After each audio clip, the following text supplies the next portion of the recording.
Oh, hey guys, just got off for work, man. Another day, another day, another day. Man, look, last night I did something a little different. Oh, by the way, I'm gonna create a podcast talking about something completely different compared to this right now. Right now, I just want to describe how my day went. Man, look, you know, work work is another world compared to doing things you normally do. That's just a normal day, a typical day of work life. Going to work, coming home, you know, being with family, and doing things you normally would not do. Here's the thing, though. Here's the thing. Every time you work, there's always a benefit to it. But when you're working for a goal. The goal is to make money. That's one goal, one option. The other option is to, move up in the company and get a position. That's another option is to become something inside there to move you up or move you on to your own company. Now, the company that I'm at, it's a big facility. A lot of people, a lot of work. Sometimes we have a big volume. But here's the thing, when we're working, the numbers, they either go up or go down. Some people don't understand what the numbers are, but that's part of what the job is. So, but anyway, I think I already described that before. But getting off of work, man, whew, we had a hectic day today. Today was busy, busy, busy. Some people knew what to do. Some people had a hard time. Some people are aware of what they're doing and surrounded. But here's the thing: when you're working to make a living. That's what work is. You're working to help what's what's around you. Now, let me skip that. The podcast is going to entail about maybe something you guys are all familiar with, probably sports. I may have a guy, who I know. He probably come on and we'll talk about sports and talk about what we know. Because he asked me what I talk about.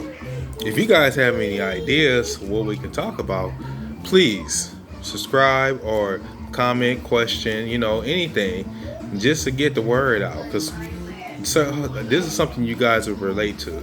So me and him, we'll have a lot to talk about. Now, this is something I want to talk about today.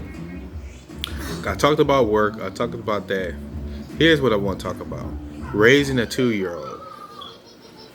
Now, how do you raise a 2-year-old? Now, that's a difficult subject because a lot of people figure out raising children is already difficult. But then on top of that, you got to raise 4 or 5 children. Now, how do they manage that? They have 2 or 3 jobs. Going to school. You might be working, getting a license so you could be whatever it is career-wise. Now, choosing a career and raising a child. Let me stick to raising a child. Raising a 2-year-old. Okay, these are the tips that I've received with raising a child. Okay, number one, go to the eye level.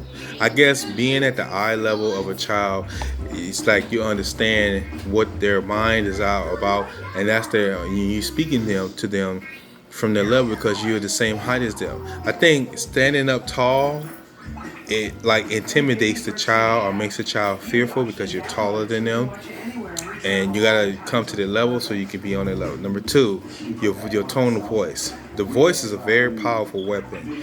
Using it in the right way could affect someone, or using it in the wrong way could hurt someone or harm someone because your voice dictates the type of personality you have.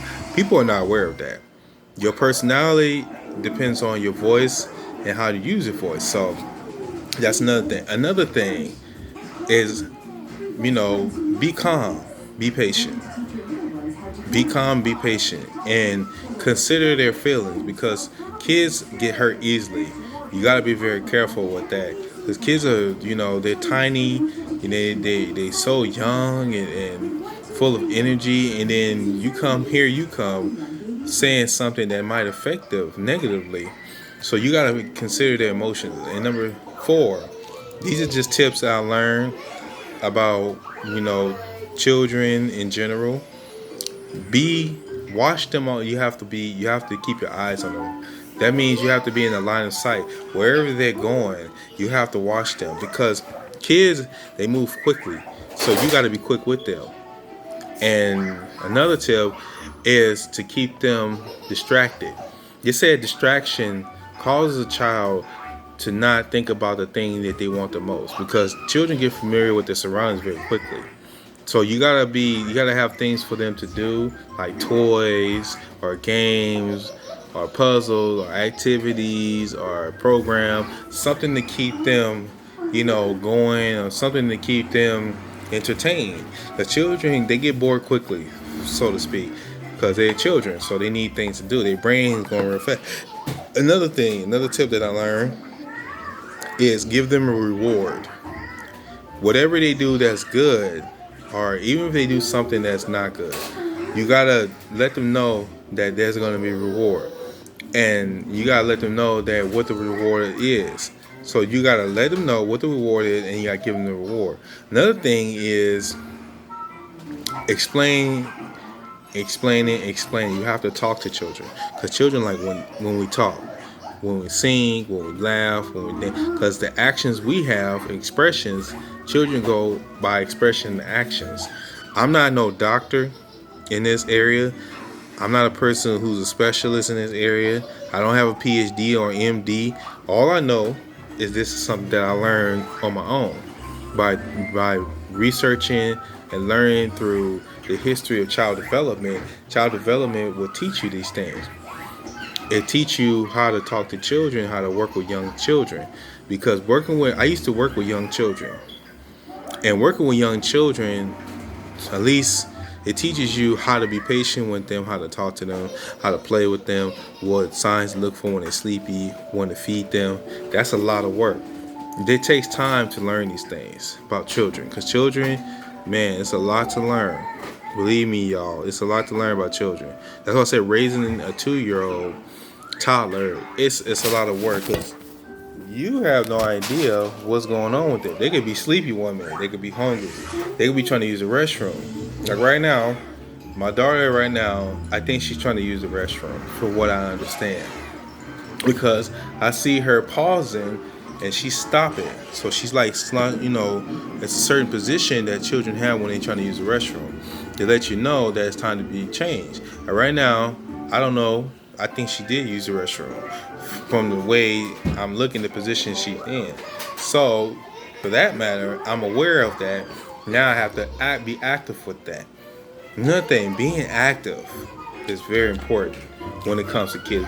Kids like when adults are active, and working with children, it was a life-changing experience. It taught me how to work with kids, which is a good thing, because working with children, oh my God, you guys, it was the best experience I ever had, because I learned a lot about kids and how to deal with kids and their behaviors, and what makes a kid upset, what makes a kid sad, what makes a kid happy, and you also learn sign language, which is something which is very special to me, because learning sign language, it takes time to learn that.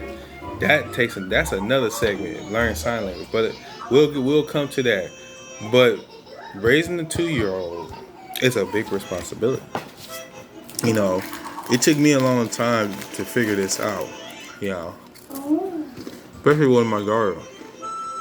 It took me a long time, y'all. How raising a child, you do a lot of talking, and you start talking at work too. So consider that. Another thing, timeout. Do a lot of timeouts, because when children do wrong, you have to talk to them and say, hey, that's a no-no. Saying no and saying yes are the opposites. It will teach a child what yes means and what no means, because you're talking to them about yes. You have to say yes, mommy and daddy. They're not going to say it right away. So you have to kind of reinforce that behavior until they understand. You got to be firm, fair, consistent with your behavior. You can't be aggressive. You can't be too loud. You gotta have a soft, peaceful tone with the children. So you talking to them, hey, this is what you should say. Okay. Now, do you know what bedtime is? See? That's a question. But here's the thing. Then you say, okay, it's time for you to take a nap. With 2-year-olds, it's different. You have to say the first words that come out your mouth. It has to be first words like bedtime, sleepy time, see? Because it's something fun and there's action behind it. It's telling them, oh, it's bedtime, so they know it's time to go to bed. I know it's a lot, guys. I know dealing with children is a lot. But here's the thing. If you guys have tips, suggestions, comments, or questions, please post them. Send it to me. You know, the guy who's dealing with, family stuff. Family stuff is important, guys. We're all a family. Family doesn't just mean your family. Family means different families, multiple families. We're all one family. And that's what we have to acknowledge. Our relationship with each other. It's a big responsibility for one person to carry. We all can't carry this relationship. But if we look at what's bringing us together and how we help each other and talk to each other, that's what's going to make things better. That's what makes society better. That's what makes the community better. That's what makes life better. Remember that, okay? So, in closing, I want you guys to know that I love sharing these videos when it comes to family talks. We should have more discussions. You guys have any questions, any ideas, comments, concerns, anything that can be helpful for other parents, please subscribe to the channel and make a comment on it. All right, guys. Until next time. Peace.